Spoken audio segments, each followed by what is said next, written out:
Hi everyone, in front of me I've got Motorola Edge 20 and let me share with you how to suggest emojis on this device. So first of all, let's enter the settings, scroll down to the very bottom and tap on System. Here we have to enter languages and input and tap on on-screen keyboard.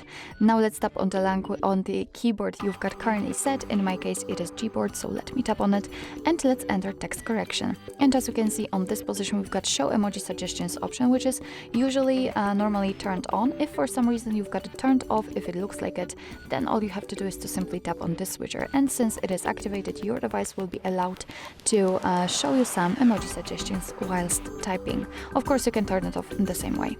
So actually this is it. This is how to show emoji suggestions in your Motorola Edge 20. Thank you so much for watching. I hope that this video was helpful, and if it was, please hit the subscribe button and leave the thumbs up.